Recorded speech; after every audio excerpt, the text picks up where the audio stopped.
వర్తింపజేసే విధంగా కార్యక్రమాలు అమలు చేయాలని జరిగింది. ఇవాళ కాంగ్రెస్ పార్టీ వస్తే 15,000 ఇస్తామని చెప్పామే.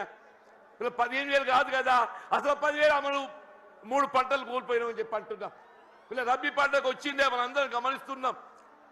ఇలా ఒక ఎకరానికి ఇచ్చారు అంటున్నారు 6,000 రూపాయలు అని చెప్పని. ఇలా రెండో పంట కేసీఆర్ గారు ఇలా జయించాల పట్టణాలకు వస్తుందని చెప్పని ఇలా ఏదైతే రెండో ఎకరా కూడా మేము ఇస్తామని చెప్పని మళ్ళీ ప్రకటన చేయడం జరిగిందని చెప్పి అంటున్నాం. మనం ఏ కార్యక్రమాన్ని తీసుకున్నా చెప్పంటున్నాను నేను. కళ్యాణ లక్ష్మి ఆడబిడ్డల పెళ్లికి తోడ్పడే విధంగా ఏదైతున్నదో వారు 50,000 నుండి ఆరంభింపజేసి 1,00,000 రూపాయల ఆర్థిక సాయం అందింపజేయడం అని చెప్పి అంటున్నాం.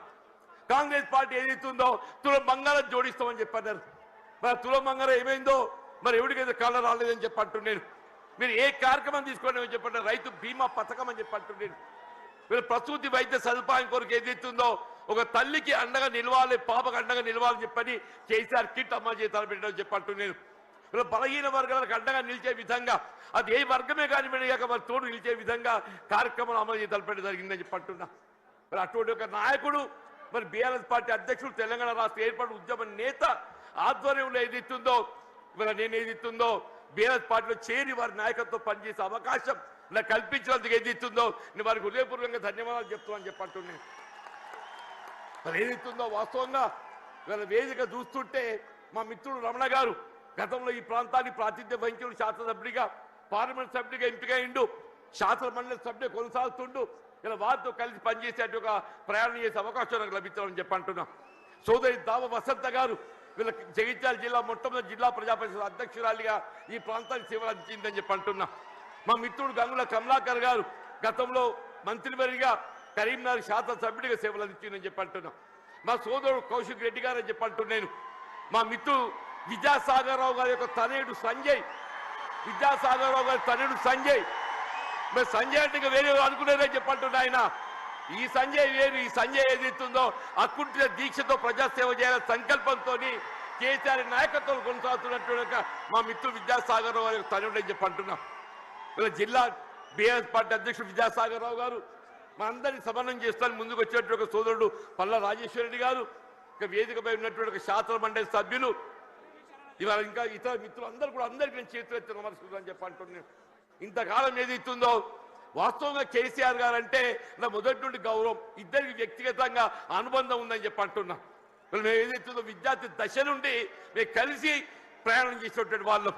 వీళ్ళ భిన్న అభిప్రాయాలు, భిన్న రాజకీయ పార్టీలు మరి వేదిక ఏదైతుందో మరి కలిసి ప్రయాణం చేయలేకపోయినా కానీ ఇలా అభివృద్ధిలో ఏదైతుందో వారు 2014 తెలంగాణ రాష్ట్రం ఏర్పాటు అయినాడు ఏదైతుందో నేను శాసనసభ్యులు గెలిచానని చెప్పంటున్నా. నాపై గౌరవంతో నాకు ఇప్పటికి గుర్తు చేస్తున్నా. మీకు అన్న బోర్లపల్లి వంతెనని చెప్పంటు నేను గోదావరి నదిపై వంతెన నిర్మాణం చేస్తే అటు ఆదిలాబాద్ ఇటు ఉమ్మడి కరీంనగర్ జిల్లాలు కలిసి ఏర్పడతాయని చెప్పని ఒక విజ్ఞప్తి చేయడంతోనే వీళ్ళ మొట్టమొదటి ఉమ్మడి కరీంనగర్ జిల్లాలో మంజూరు చేసినటువంటి ఒక పథకం బోర్లపల్లి ఒక వంతెన అని చెప్పంటాం. ఇలా అభివృద్ధికి ఏదైతుందో రాజకీయాలు లేవు, అభివృద్ధికి రాజకీయాలు లేవని చెప్పంటున్నా. ఆ విధంగా అభివృద్ధి చేసినటువంటి ఒక మరి గొప్ప నాయకులు ఏదైతుందో మరి కేసీఆర్ గారు అని చెప్పంటున్నాం. మిత్రుడు కొప్పుల ఈశ్వర్ గారు ఏదైతుందో ధర్మపురి శాసనసభ్యుడిగా వీళ్ళ మంత్రి వర్యుడిగా చెప్పంటూ నేను వారు ఏదైతుందో రోడ్ల ఆధునీకరణ వారి యొక్క ఈ ప్రాంతం అంతా సస్యశ్యామలం కావాలని చెప్పంటే ఆ ఆధునీకరణతో అది సాధ్యమవుతుందనే ఒక భావనతో మరి కొప్పుల ఈశ్వర్ గారు ఏదైతుందో మరి కేసీఆర్ దృష్టి తీసుకెళ్లడం, వారు ఏదో మంజూరు చేయటం, మరి ఏదైతే ఉందో మన మొత్తం ప్రాంతం జగిత్యాలే కానీ తలుపులే కానీ చెప్పంటున్నాం. జగిత్యాల, ధర్మపురి, కోరుట్ల, వేములవాడ, చొప్పదండి మనంతా అన్నదమ్ముల్లాగా జగిత్యాల జిల్లాలో కలిసినట్టు వాళ్ళని చెప్పంటున్నాం. ఇలా అభివృద్ధికి సంకేతం బీఆర్ఎస్ రాజకీయ పార్టీ అని చెప్పంటున్నాను. ఇలా 10 జిల్లాలు ఉన్నటువంటి యొక్క తెలంగాణ రాష్ట్రాన్ని 13 జిల్లాలు అదనంగా ఏర్పాటు చేసి దాని 23 జిల్లాల తెలంగాణ రాష్ట్రానికి రూపొందింపజేసినట్టు ఒక ఘనత ఇలా పెద్ద కేసీఆర్ గారిని చెప్పక తప్పదని చెప్పంటున్నారు. అని అందరూ కూడా ఆశ్చర్యపోయారు. ఈ కొత్త జిల్లాల ఏర్పాటుతోని ఇది దగ్గరే సాధ్యమేనా అని చెప్పని మన నూతన జిల్లాలు ఏర్పాటు కావడంతో ఏదైతుందో వైద్య సేవలు మెరుగు కావటం అని చెప్పంటాం. వైద్య సేవలు మెరుగు కావటం మన జగిత్యాల జిల్లా ఏర్పాటు కావడంతో ఏదైతుందో మన జగిత్యాల ఏదైతుందో వైద్య విద్యా కళాశాల అసలు మన జగిత్యాల జిల్లా కేంద్రంగా వైద్య విద్యా కళాశాల ఏర్పాటు సాధ్యమవుతుందనే ఆలోచన కూడా మీరు తప్పని చెప్పంటున్నాం. కేవలం కేసీఆర్ గారి యొక్క ఆలోచన వారి యొక్క దూరదృష్టి వీళ్ళ నూతన జిల్లాల ఏర్పాటుతో ఏదైతే వైద్య విద్య సదుపాయాలు మెరుగుపరచొచ్చని చెప్పిన భావంతో వీళ్ళ నూతన జిల్లాలు ఏర్పాటు చేయడము, జగిత్యాల జిల్లా కేంద్రంగా వైద్య విద్యా కళాశాల రూపొందడం చెప్పి వీళ్ళ వైద్య సేవలు విస్తృంపజేయబడడం చెప్పి అంటున్నా. భవిష్యత్తులో సూపర్ స్పెషాలిటీ వైద్య సేవలు మనం పొందబోతున్నాం అని చెప్పి అంటున్నా. అది విద్య రాజ్యాంగం కల్పించిన హక్కు అని చెప్పి అంటున్నా. ఆ రాజ్యాంగం కల్పించిన హక్కు విద్యకు సంబంధించి ఏదైతుందో నిరుపేద వర్గాలు, బలహీన వర్గాలు, జ్యోతిబా పూలే అటువంటి ఒక గురుకుల ఆశ్రమ పాఠశాల అని చెప్పి అంటున్నా. ప్రతి నియోజకవర్గంలో ఆడబిడ్డలు బాలకి ఏదైతుందో జ్యోతిబా పూలే మరి గురుకుల ఆశ్రమ పాఠశాల, బాలులకు ఏదైతుందో జ్యోతిబా పూలే మరి ఒక పాఠశాల గురుకుల ఆశ్రమ పాఠశాల, అల్పసంఖ్యాక వర్గాలు ముస్లిం బిడ్డలకు అని చెప్పి అంటున్నా. ఎన్నడూ ఊహించినటువంటి ఒక విద్యా సదుపాయాలు కల్పించాలని చెప్పని ఇవాళ ముస్లిం బిడ్డలకు ఏదైతుందో, అల్పసంఖ్యాక వర్గాలకు ఏదైతుందో మైనారిటీ స్కూల్స్ ఏర్పాటు చేయడం, ఎస్సీ ఎస్టీ అని చెప్పి అంటున్నాను. ఇలా వాస్తవంగా తెలంగాణ రాష్ట్రానికి గిరిజన బిడ్డలు ఏదైతుందో బీఆర్ఎస్ పార్టీ మరొక కూడా చెప్పి అంటున్నాను. జనాభా ప్రాతిపదికన కల్పించాల్సిన రిజర్వేషన్ సౌకర్యం తెలంగాణ రాష్ట్రం ఏర్పాటుతో ఏదైతుందో ఇలా గిరిజన జనాభా తెలంగాణ రాష్ట్రంలో కేంద్రీకృత కావడంతో ఆ గిరిజనులకు అంతవరకు ఉన్నట్టు 6% రిజర్వేషన్ 10% పెంచి అని చెప్పంటున్నా.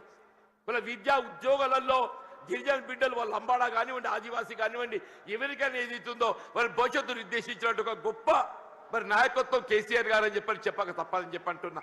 ఇలా వాస్తవంగా ఈ దేశానికి ఏదైతుందో అన్నం పెట్టే రైతుకు సాగునీరు కావాలని చెప్పంటున్నా. ఉచిత విద్యుత్ సదుపాయం ఏదైతుందో గతంలో నిర్దేశిత వేళలో విద్యుత్ అందింపజేస్తే వీళ్ళు ఏ విధమైనటువంటి ఒక ఆంక్షలు లేకుండా 24 గంటలు ఏదైతుందో రైతాంగానికి ఉచిత విద్యుత్ కల్పింపజేసిన ఒక ఘనత బీఆర్ఎస్ పార్టీ అధ్యక్షులు అధినేత కేసీఆర్ గారికి దక్కుతుందని చెప్పంటున్నాను. ఇలా ప్రాణహిత నదీ జలాల వినియోగం తేవాలనే, ప్రాణహిత నదీ జలాల వినియోగంలోకి వస్తేనే కానీ ఏదైతుందో మన తెలంగాణ రాష్ట్రం రైతాంగం ఏదైతుందో మన పంటలు పండు సాధ్యమవుతుందని చెప్పి అంటున్నాను. ఇవాళ ఉమ్మడి రాష్ట్రంలో వైఎస్ రాజశేఖర రెడ్డి గారు ముఖ్యమంత్రి ఉండగా మరి సహచరులు మేము భావించాం తుమ్మడి ఏటి వద్ద బ్యారేజ్ నిర్మాణం చేస్తే ఒక లిఫ్ట్తో నీరు వస్తుందని చెప్పని. కానీ మహారాష్ట్ర ప్రభుత్వం ఏదైతుందో వాళ్ళు సహకరించలేకపోవడంతో 152 మీటర్ల ఎత్తుతో నిర్మాణం చేయాలని తలపెట్టినట్టు బ్యారేజ్ 145 మీటర్ల ఎత్తుతోనైనా కానీ ఇదే పెద్ద కేసీఆర్ గారు ఏదైతుందో మహారాష్ట్ర ప్రభుత్వం ఒప్పందం చేసుకోవడంతో పాటుగా దిగువ 100 మీటర్ల ఎత్తులో మేడిగడ్డ వద్ద బ్యారేజ్ నిర్మాణం చేయగలిగినట్టయితే అటు ప్రాణహిత నదీ జలాలు, ఇటు గోదావరి నదీ జలాలు, అటు మానేరు ప్రాంతంగా వచ్చే నదీ జలాలు అన్నింటిని మనం ఎత్తిపోత ద్వారా వినియోగించుకుంటే ఒక 300 TMC లభ్యత పొందే అవకాశం ఉందని చెప్పంటున్నాను. మరి ఆ విధంగా ఒక దశాబ్ద కాలంలో, కేవలం ఒక దశాబ్ద కాలంలో వీళ్ళ కాళేశ్వరం ప్రాజెక్ట్ నిర్మాణం పూర్తి చేయడమే కాదు దాని ఫలాలు కూడా మనకు అందింపజేయడం జరిగిందని చెప్పంటున్నాను. ఇవాళ ఏమైందా వీళ్ళ కేసీఆర్ గారు జయించాలకు వస్తున్నారని చెప్పంటే నిన్నటి దాకా నిద్రపోయిన ముఖ్యమంత్రి రేవంత్ రెడ్డి గారు ఇవాళ బయలుదేరిండి అని చెప్పంటున్నారు. మేడిగడ్డ బ్యారేజ్ ఒక 2 పిల్లలు గుంగినే SLBC Srisailam left bank canal అని చెప్పంటున్నాడు. నిర్మాణ దశలో కృంగిపోయి 8 మంది కార్మికులు చనిపోతే కనీసం శవాలు వెలికి చేయలేకపోయింది అని చెప్తున్నా. శవాలు వెలికి చేయలేకపోయింది అని చెప్పంటున్నా. 2 పిల్లలు కృంగిపోతే అసలు బ్యారేజ్ విలువ 4000 కోట్లు. ఆ 2 పిల్లలు కడితే 400 కోట్లు అవుతాయని చెప్పి అంటున్నా. ఎక్కువ మీకు అన్నారం సింధు ఇంకో 100 కోట్లు అవుతాయని చెప్పి అంటున్నా. ఇలా 2 సంవత్సరాల కాలం ఏదైతుందో ఏదో ప్రకృతి సహకరించింది అదృష్టం. మన కరువు సమస్య ఉత్పన్నం కాలేదు. రేపు ఏదైతే ఎల్లినో ప్రభావం నిజంగానే కరువు వచ్చినట్టయితే మన భవిష్యత్తు ఏం కావాలి? కరువు వస్తే మన భవిష్యత్తు ఏం కావాలని చెప్పి అంటున్నా. అదే పెద్దలు కేసీఆర్ గారు ఏదైతే జగిత్యాల పట్టణానికి వస్తున్న సందర్భంగా రేవంత్ రెడ్డి ఏదైతుందో నిద్ర లేచినట్టు నటిస్తుందని చెప్పి అంటున్నా. ఇక తుమ్మడి అంటే వేరే అటే పోయిందా? నీకు నిజంగానే సిన్సియారిటీ ఉంటే ఇవాళ 3 సంవత్సరాలు గడుస్తుందా తుమ్మడి బ్యారేజ్ నిర్మాణం చేయగలుగుతూ కదా? ఎందుకు చేయలేకపోయినా చెప్పంటున్నాను. వీళ్ళు నిన్నటి వరకు ఏదైతుందో వీళ్ళు ఏ కాళేశ్వరం కూళేశ్వరం మాట్లాడిండే అదే కాళేశ్వరం అదే మేడిగడ్డ ఏదైతుందో మన భవిష్యత్తు ఏదైతుందో మనకేది అండగా ప్రాజెక్టే మేడిగడ్డ కాబోతుందని చెప్పంటున్నాను.